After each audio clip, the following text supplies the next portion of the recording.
the military-industrial complex, they have to, in order to make a profit, they have to refurbish the munitions, the weaponry that we have. And so that means you have to go to war to expend this weaponry, to refurbish it. And so when somebody talks in terms of, well, you know, we're going to keep up doing what we're doing right now, and then when they put a hoax on and say they're going to give you health care, there's no money to give you health care. There's no money to do any of this until we change our priorities. And our priority right now is to control and police the world. And that's what we're doing. And that's called imperialism. And so as long as they buy into that, and here Obama, you think he's any different than Hillary on this? He wants 100,000 more troops, 25,000 more Marines, 75,000 more people in the Army. What for? What does he specifically know about why they need 25,000 more Marines? He can't respond to that question. Somebody told him, this is what you need. We don't need that. We don't need any more people in the service than what we have. And if we could pull back, we have American military in over 130 countries. If we pull them back to our shores, we clearly do not need to add any more troops. So that's the reason why I was saying, is there a difference between them? No, there isn't. Now, they'll fabricate a difference, but there really isn't. Hillary, as I was listening on a phone a moment ago, I was hearing her say, well, there's a difference between her health care plan and his. His health care plan doesn't cover everybody. Her health care plan won't cover everybody either. And she won't even get it started because there's no, she wants to continue doing what we've done in the past, and that is get business to pay for it and to mandate that insurance companies, that people have to buy insurance. Well, that's a subsidy to the insurance industry. That's what's really going on. What do you think about rather than a socialized health care plan, just trying to clean up the corruption that already occurs in the system that would lower the costs and make it affordable for another 20% of the population? I had a doctor in New Hampshire tell me, in fact, he became a good friend of mine, if we turned around and passed a law, a simple law that said that a pharmaceutical company could only sell drugs in this country what the average price they sell the drug in the world, that in itself would lower the cost of drugs in this country by $150 billion, just that alone. So you're quite right. If we could, something like that would be very beneficial. There's three parts to the health crisis. One, coverage, which is immoral that we don't cover everybody. Two is the fact that health care is exploding. The cost of Medicare and Medicaid is exploding. And so we have to bring that under control. And three, the fact that we finance it by laying it down to business. With the Medicare and the Medicaid is one of the main issues because of the claims that are made through Medicare and Medicaid. About 10% of the total cost is arguably fraudulent claims that are overpaid out. People are receiving too much coverage in some cases that they don't necessarily qualify for. And if that right there was more regulated and controlled, the cost of the entire country would decrease by billions of dollars every year, which would then lower the premiums for the average person. No question. Why isn't that done? I mean, that's not a...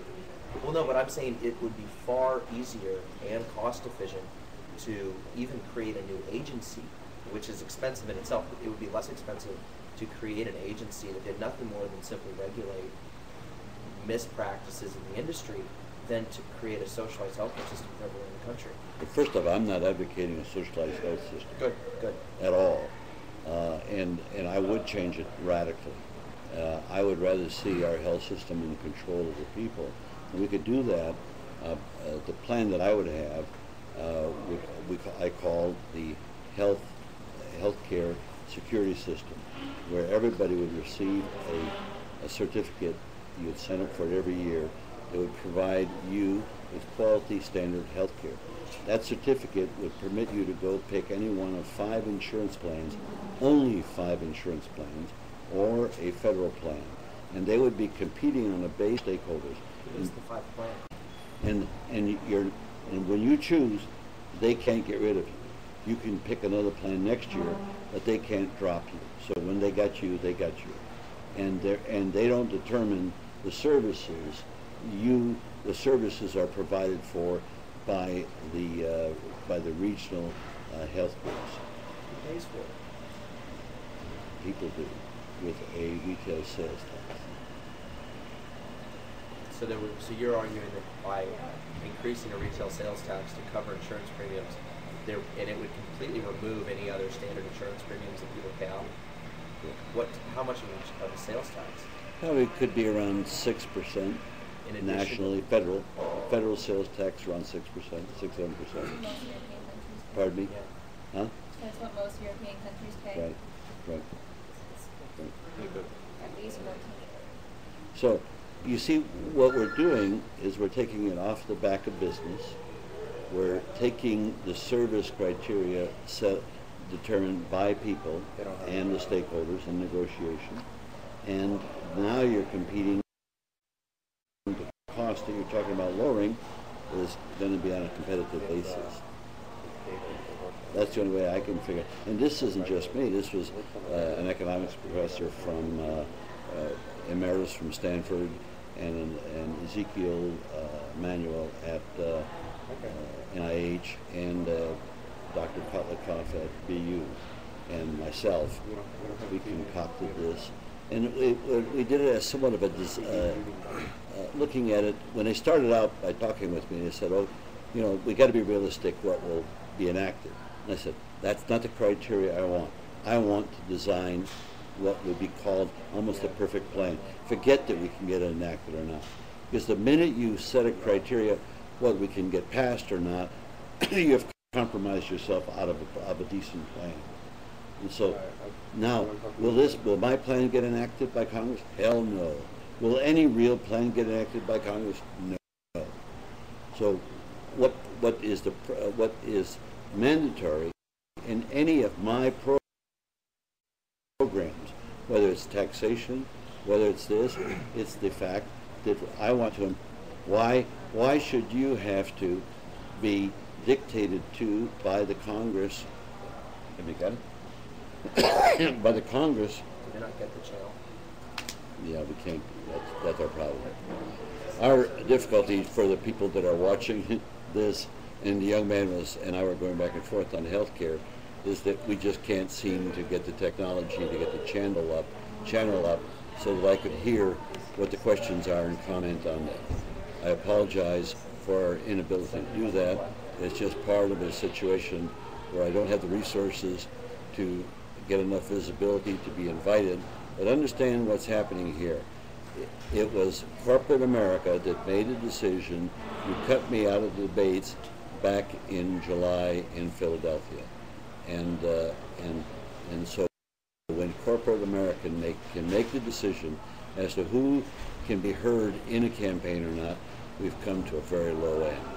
But I hope to be around between now and next November, and I'll be trying to get my message across as much as possible. For those that want to hang in here and watch this, I'll be talking with the students here at Pepperdine, answering questions. What I was leading up to with the young man that was talking about health care, and I pointed out that I would finance it with a retail sales tax, and that leads me to point out that none of the things that I think are meaningful to enact into law will be done by the Congress, because the Congress is controlled lock, stock, and barrel by the military-industrial complex. And as I pointed out earlier, that's why you will not see a change between Hillary or Obama, regardless of who's elected. And it'll be considerably worse with the McCain. Oh my God, he frontally tells you that he wants a warfare state, and that's what he believes in. At least the Democrats are telling you that that's not what they're for, but in point of fact, they are for that. But so maybe the point I could focus on is when I say that why should you not make laws? Now, I don't know how many of you in this room are from California where you have initiatives. Well, if you're smart enough to vote on laws at the state level and local level in California, what happens? Why aren't you smart enough to vote on laws at the federal level? Obviously, you're smart enough. So that means that we need to put in place a law that has procedures so that you can enact laws at the federal level. And that's what I've written, and it's called the National Initiative for Democracy. It's a federal ballot initiative that would permit Americans to make laws in every government jurisdiction of the United